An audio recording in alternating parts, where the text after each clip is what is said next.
Hey folks, I'm coming to you from the weight room this week for our Pep Talk because reading through 1 Corinthians, we began last week. We ran through 1 Corinthians 1 through 4. And so now as we get into 1 Corinthians 5 through 9, it is about to get heavy, all right? There's going to be some serious things going down in 1 Corinthians 5 through 9. So we're going to take a little different approach to the Pep Talk. I want you to be excited about going through 1 Corinthians. I hope that you are. When we got into 1 Corinthians, we saw that Paul is writing, and it's very important for you to remember this. Paul is writing to a specific church filled with young Christians about specific struggles the young Christians are having living in a pagan world. All right, so let me say that again. He's writing to a specific church, not necessarily to our church, but he's writing about some very specific things happening in that church with the young Christians, specific problems that they're facing in living for Christ amidst a pagan culture that they're surrounded by. So I want to break it down for you chapter by chapter we're going to read this week. Remember, we're reading 1 Corinthians 5 through 9. You're going to have 7 days to read 5 chapters. Here's what you want to do in those 5 chapters. Okay, first, chapter 5. What's going on? There is a leader in the church that is having a sexual affair with either, we would say, his stepmom or perhaps his mom.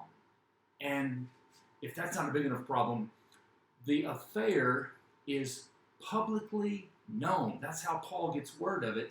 It's known in the community that a leader in the church is having this kind of affair. And also that means this, that the church and the other leadership is basically approving of it. And they're not saying anything about it whatsoever. So I want to give you a question for you to consider as you read 1 Corinthians chapter 5.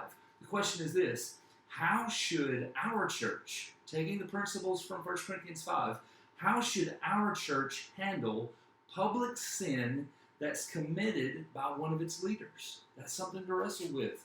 How do we handle that? Do we just look the other way? Paul uses the phrase, hand him over to Satan. Think about what that means. How would that look today in our church and our culture?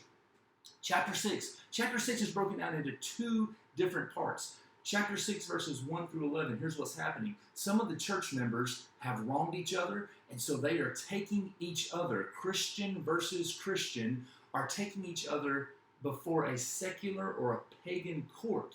So they're allowing then someone who doesn't know Christ to make a Christ-like decision between 2 Christ followers. And Paul says that makes no sense whatsoever. So the question here for you there from chapter 6, 1 through 11 is this: how should we as Christians settle disputes between us and other Christians? That's going to be maybe a little bit different than we settle disputes between us and non-Christians. How do we settle disputes when I have a dispute with another Christian?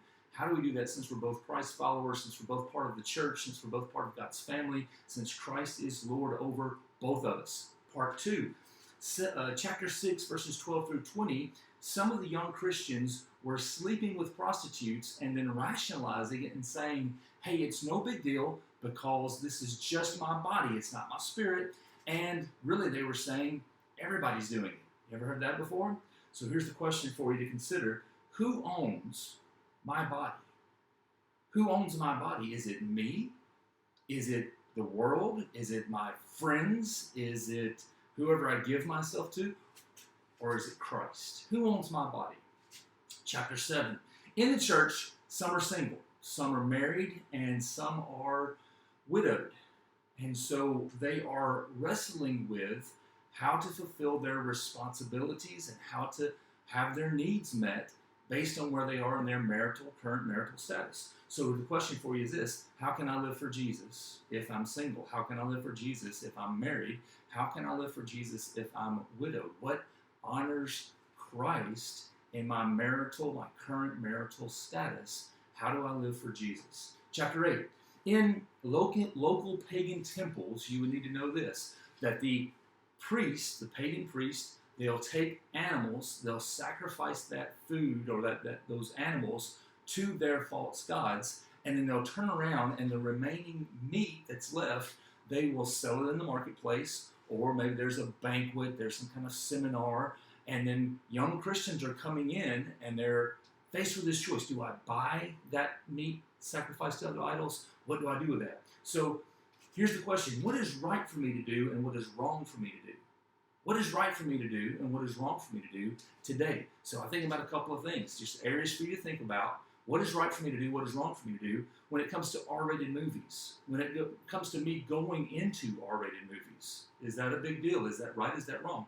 When it comes to secular music, the kind of music that I listen to, is it right for me to listen to this? Is it wrong for me to listen to this? When it comes to purchasing, consuming non-alcoholic beverages, for example, is that a right thing for me to do? Is that a, for some reason, wrong thing? What does the Bible say?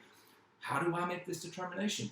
Eating at the bar. I'm at a restaurant that has a bar. They're filled up with people and they just have seats at the bar. So is it a problem for me as a Christian to go to the bar, eat my supper? Is that a big deal? Is that right? Is that wrong? Questions for us to consider. Mowing your yard on Sunday. Is that a big deal? Is that a sin? Is that the right thing to do? The wrong thing to do? Chapter 9. Paul gave his life, his career, everything that he was up for the sake of others knowing Christ. So the question for you to consider as you read chapter 9, what have you, what would you, what should you give up? What should you sacrifice so that others would know Christ? Hey, I hope you enjoy 1 Corinthians 5 through 9 this week. Thank you for being a part with Fit, with friends. I hope you continue to grow with your spotters. I hope that everyone around you is encouraging you and you're encouraging others to get into God's Word, continue to stretch, continue to reach out and talk about God's goodness with someone who needs to hear about the graciousness and goodness of our God. God bless.